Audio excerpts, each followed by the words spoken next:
It was a typical evening filled with the comforting hum of family chatter and the rich aroma of home-cooked food wafting through the air.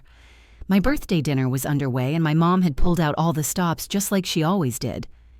The dining room was lit with soft, flickering candles, casting a warm glow on the faces of the few close friends and family gathered around the table. Laughter echoed through the house, and everything felt just as it should. Peaceful, loving, and ordinary. I just turned 28, a milestone that didn't feel all that significant to me, but my mom, ever the perfectionist, had insisted on making it special. She'd spent hours in the kitchen fussing over dishes. I'd grown up with chicken pot pie, mashed potatoes, and of course the cake that was always too big for just the two of us. Everything felt familiar, comforting even. But despite the joy of the evening, there was something in the air, a subtle tension that I couldn't quite put my finger on. Maybe it was just me. Maybe I was overthinking things as usual, but I couldn't shake the feeling that something was about to happen. As the evening wore on, with everyone catching up and indulging in cake, my mom quietly stood from her seat. She walked over to the table and without a word set a small, unassuming box in front of me. It was sleek, almost clinical, and it had no ribbon, no wrapping paper, just a small white box with the words DNA Test Kit printed on the side in small, sterile font. I stared at it confused. What was this? Why was she giving this to me now in the middle of my birthday dinner? My mom smiled, her face soft but with a hint of something more serious in her eyes. She leaned in slightly, her voice dropping to a whisper as if she were telling me a secret. You might want to use this before the cake. The words hung in the air for a moment. The sound of people laughing and chatting around the table seemed to fade into the background. I looked down at the box again, feeling a knot tighten in my stomach. I didn't know what to say, but I couldn't ignore the sense that my world was about to shift in a way I wasn't prepared for. I stared at the DNA kit for what felt like an eternity. The room around me buzzed with laughter and clinking glasses, but it all seemed distant now. My heart was pounding. I glanced up at my mom, but her expression was unreadable. Her lips curved into a small, enigmatic smile that only made everything worse. What did she mean by, "You might want to use this before the cake"? Was this some kind of twisted joke, a family prank that I wasn't in on? "Mom," I said, my voice shaky, "what is this?" I knew I sounded confused, maybe even a little frustrated, but how could I not be? She had just handed me a DNA kit, like it was a box of chocolates. Was this her way of celebrating my birthday? By throwing some random piece of news at me? My mom didn't answer right away.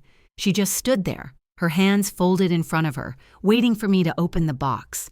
Her eyes locked onto mine, and for a brief moment I saw something flicker in them. Not excitement, not joy, but something else. Guilt, regret. It was hard to tell. "Mom, I'm serious." I pressed my voice a little louder now, my confusion turning into anxiety. "What's going on? Why are you giving me this now? Right in the middle of my birthday dinner?" The guests around the table were starting to notice. A few of them glanced in my direction, their conversations dying down as the oddity of the moment registered. My cousin Jenna, who was sitting across from me, raised an eyebrow. "What's that?" she asked, her voice filled with curiosity, but also with a hint of amusement. "Is that a DNA test?" I looked down at the box again, turning it over in my hands, as if expecting some kind of hidden clue to make sense of all this. My mind raced, trying to piece together any possible explanation. My mom wasn't a prankster. Not really. She wasn't the type to make a spectacle out of things, so why was she doing this? "Mom, why now?" I repeated, my voice softer this time. It was the question that had been nagging at me ever since I'd seen the box. Why of all days did she choose to give this to me on my birthday? Why not a week ago or a month ago? Why, when I was surrounded by family, celebrating? She finally exhaled a long breath that felt like the weight of years behind it. "I just thought you should know before it's too late." Her words were vague, and they only made me more uneasy. "Know what exactly?" She didn't answer, just looked down at her hands. I could see her fingers trembling ever so slightly, and for a moment I thought she was about to say something monumental. something that could change everything. "Mom," I said again this time, my voice steady but filled with uncertainty. "What aren't you telling me?" But before she could respond, the doorbell rang a sharp sound that cut through the tension like a knife. For a moment, I almost hoped the distraction would end this weird moment and bring us back to normalcy. But deep down, I knew nothing would be the same once I opened that box.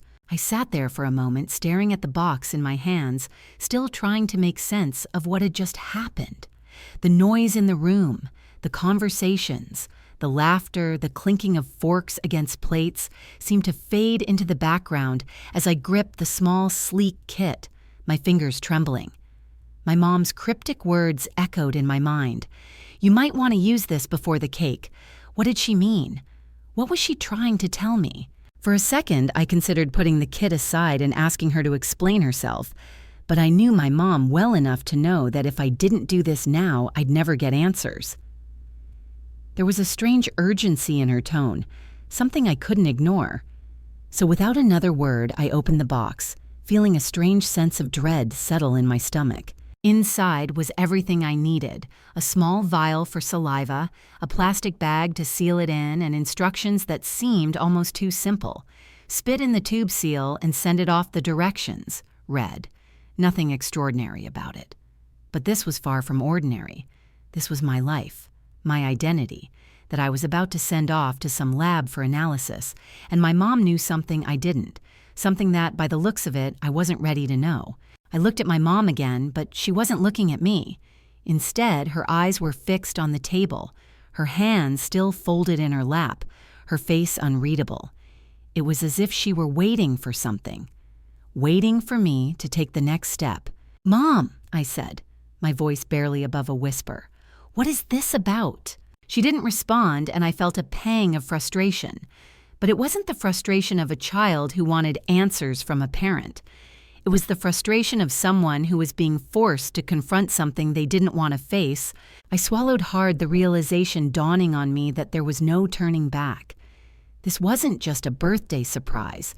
This was a revelation.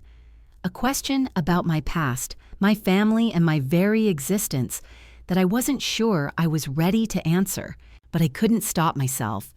With trembling hands, I unscrewed the lid to the small vial. The instructions said to spit in it until the line reached a certain level. I hesitated for a moment before complying. The sensation of spitting into the tube was oddly impersonal, almost mechanical. As I watched the saliva slowly fill the vial, I realized just how surreal this moment was. This wasn't just any DNA test. This was a test that would reveal truths I wasn't sure I was prepared to hear. And yet I was already so deep into it I couldn't stop.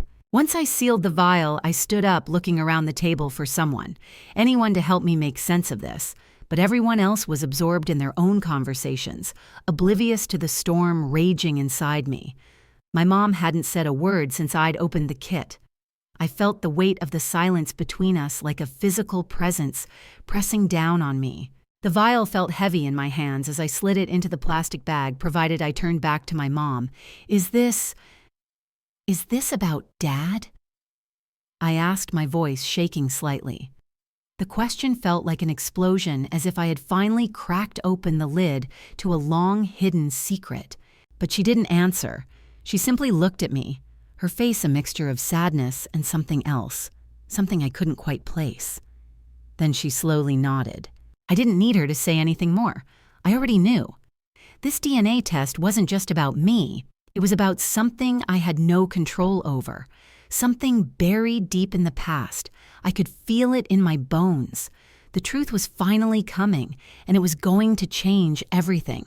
With one last look at my mom, I grabbed the small box and sealed the bag. I didn't know what would happen after I sent it off, but I knew I couldn't ignore it any longer.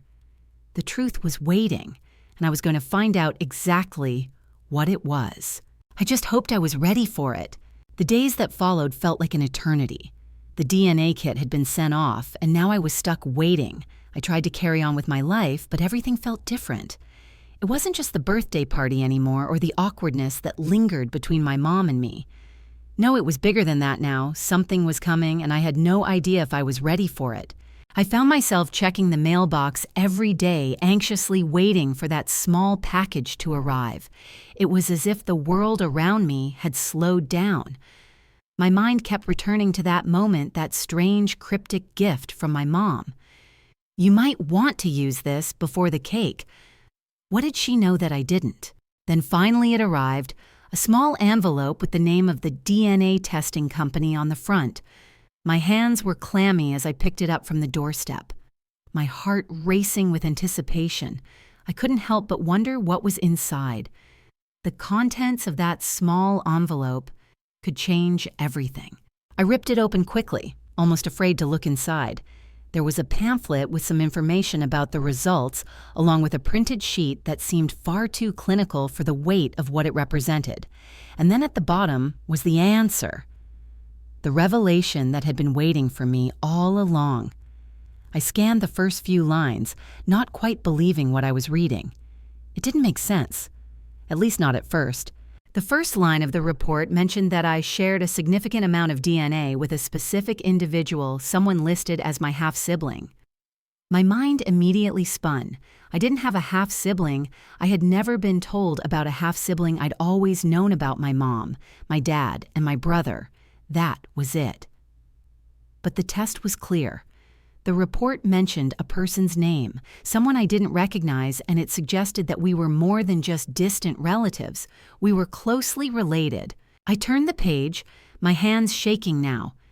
There was more, much more. The document included information about this person's background, where they lived, and a few details that confirmed they were a real person, not some mistake or error in the system. This person was out there, and somehow they were connected to me. It felt like a punch to the gut. I couldn't breathe. My vision blurred as I processed the information. The name of the half-sibling seemed familiar, but I couldn't place it. I felt the overwhelming urge to call my mom to demand answers, but I knew I couldn't rush into this. I had to process it. But how could I? How could anyone process something like this? I sat down on the couch, the envelope still in my hand, as the reality of what I was reading began to sink in. The report went on to suggest that this person might be in the same city, or at least nearby. My mind raced even more. Was this someone I had known? Had I met them before? The thought was dizzying. The more I read, the more I began to question everything I thought I knew about my family. Who was this person? Why had no one ever told me about them? And why did my mom give me this test on my birthday? It was only then that I remembered something else, something my mom had said years ago in passing. She had mentioned an old friend, someone from her past, but she'd never spoken about them in any detail. Could this be connected to that? My mind reeled as I tried to piece it all together. I didn't want to jump to conclusions, but my heart was already telling me the answer. My mom's hesitation, the secrecy, it was all starting to make sense. This was not just a birthday surprise. This was a revelation that had been hidden from me for years, a secret buried deep in our family's history. I couldn't sit there any longer. I had to know more. I grabbed my phone, fingers trembling as I dialed my mom's number.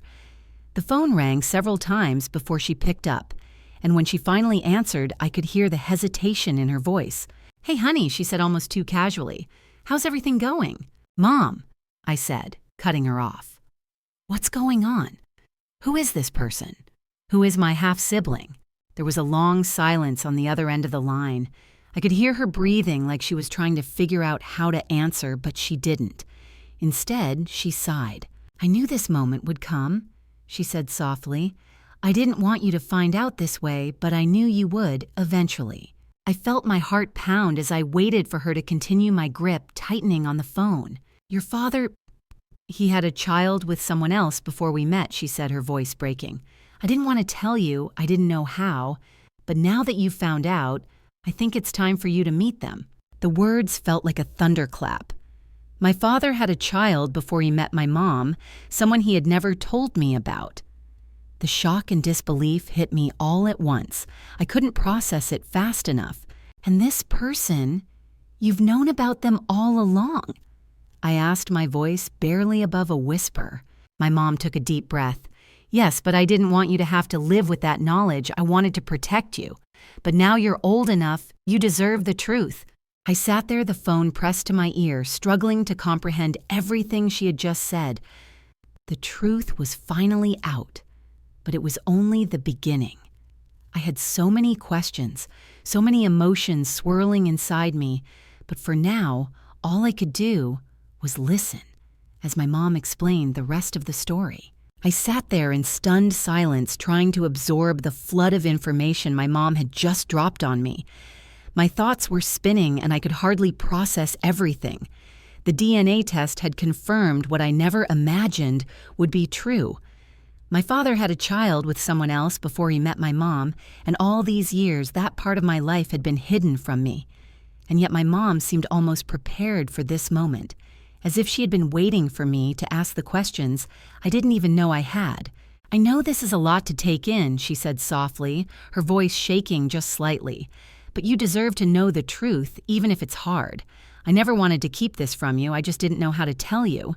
The weight of her words hit me harder than I expected. She had known all this time, and somehow she had kept it from me. My whole life had been built on a foundation I now realized was incomplete. And as my mind raced, I tried to make sense of what she was saying. So, you knew about this other child, I asked, my voice trembling as I spoke. The words felt strange, as though they didn't belong in my mouth. And you just didn't tell me. My mom nodded slowly, her eyes filled with regret. Yes, she said quietly, but not in the way you're thinking. This wasn't something we ever talked about. Your father and I, we decided that it was better to leave it in the past for everyone's sake. I frowned, confusion swirling inside me. But why keep it a secret? Don't I have a right to know? She closed her eyes as if gathering her thoughts before speaking again. When I first found out about it, I was devastated. She confessed your father and I were still getting to know each other, and I didn't want to lose him over something that happened before we were together. I didn't want this child to come between us, and I especially didn't want it to affect you. I thought that if you never knew, you'd never feel like something was missing. But I see now that was a mistake. Keeping it from you, not giving you the choice to know that was wrong. Her voice broke on the last word, and I could hear the pain in her tone. It was as if she had been carrying this burden alone for so many years, only to have it come crashing down on both of us in a single moment. But why didn't you tell me when I was older? I pressed. Why wait until now, when I found out myself? Why didn't you just sit me down and explain everything? I didn't know how she replied, her voice barely above a whisper. I didn't know what it would do to you. I wanted to protect you from the hurt, but in doing so, I kept you from the truth. I felt a strange mix of emotions bubbling up inside me, anger, confusion, and hurt, but also a sense of understanding. As much as I was angry at her for keeping this from me, I couldn't ignore the fact that she was trying to protect me in her own way. She had done what she thought was best, even if it was ultimately wrong. There's more, isn't there? I asked, my voice barely audible. The weight of what was still unsaid hung in the air like a thick fog. This half-sibling, who are they? Where are they? My mom hesitated for a moment, then sighed as if she had been dreading this part of the conversation. Her name is Emma, she said quietly, almost as if testing the name out on her own tongue. She's your father's daughter. He had her with a woman he knew before we met. And after your father and I got married, he made the decision to not stay in contact with her. He wanted to put the past behind him. I blinked, the name Emma reverberating in my mind.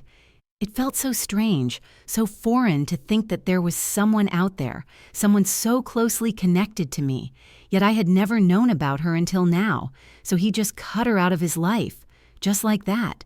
My mom nodded. He thought it was the right thing to do. He wanted to build a life with me, and didn't want anything from his past to interfere with that. And in his mind, cutting ties with her was the only way to do that. I sat back, letting her words sink in. The more I thought about it, the more I realized how complicated the whole situation was. My dad, the man I had always looked up to, had made decisions that affected not just him, but the entire family. I didn't know how to feel about it. I didn't know if I could ever look at him the same way again. But there was something else that weighed heavily on my mind. Why didn't you tell me sooner? Why not after I was old enough to understand? I didn't want you to feel like you were missing something, she said, her voice trembling. I didn't want you to feel like there was a part of you that was incomplete. I wanted you to feel whole. But I see now that by hiding this from you, I only created more questions, and I'm sorry for that. I was quiet for a long time, taking it all in. I could feel the tension in my chest as I processed the weight of her words. She was right. In trying to protect me, she had made things worse. But despite the anger and confusion I felt, I knew that this wasn't about her. It wasn't even about my dad. This was about me, about my life, my family, and the truths that had been hidden from me for so long. Finally, I looked up at her, meeting her eyes. What now? I asked. What do we do now? My mom took a deep breath. Now we face the truth together. If you want to meet Emma, if you want to know more about her, I'll support you, but the decision is yours. I nodded slowly, the weight of the decision heavy on my shoulders. I need some time, I said quietly, but thank you for telling me, even if it hurts. She smiled faintly, tears in her eyes. I'll always be here, no matter what, and I'll help you through this every step of the way. The days after my conversation with my mom felt like a blur. I was overwhelmed by everything I had learned. The DNA test results, the revelation about my father's past, and the existence of my half-sibling Emma. The shock was still fresh, and I found myself grappling with a mix of emotions I couldn't quite untangle. There were moments when I felt anger bubbling up, moments when I wanted to scream at my father for keeping such a massive secret from me and others, when I just wanted to retreat from it all and pretend none of it was real. But despite all the turmoil, I knew one thing for certain: I couldn't avoid the truth. I had spent my entire life living in a version of my family's story that now seemed incomplete. I needed to face it head on, even if it was uncomfortable and painful. It wasn't just about my father's past anymore. It was about me, my identity, and how I fit into this newly revealed chapter of my life. I realized that this wasn't a story I could just ignore. I had to make sense of it to decide what role Emma would play in my life and what it meant for my relationship with my dad and my mom. The first step in my process of recovery was allowing myself to feel everything. I didn't try to push the emotions away. Even though some of them were difficult to confront, I let myself feel angry, sad, confused, and even betrayed. I wasn't going to pretend that everything was fine when it clearly wasn't. This was something I needed to work through, and that would take time. As the days passed, I began to come to terms with the idea of Emma. The more I thought about her, the more I realized that she wasn't to blame for any of this. She wasn't the reason for my family's secrets. She was just someone I had never known existed. And if I wanted to, I could get to know her. I could decide what kind of relationship we could have. But first, I needed to learn about her, not just from the DNA test results, but from her own perspective. I decided to reach out to her. My mom had given me her contact information, and I had spent several days weighing the decision. I knew it wouldn't be easy. I was nervous, unsure of how she would respond, or what I would even say. But in the end, I realized that if I didn't take this step, I would regret it for the rest of my life. This was a part of my journey, and it wasn't going to be an easy one, but it was mine to navigate. I sent Emma a message. I kept it simple, introducing myself and explaining the situation. I told her I had just found out about her existence through a DNA test, and that I wanted to connect. If she was open to it, I had no expectations. I didn't know how she would feel about me or if she would even want to get to know me, but I felt like it was the right thing to do.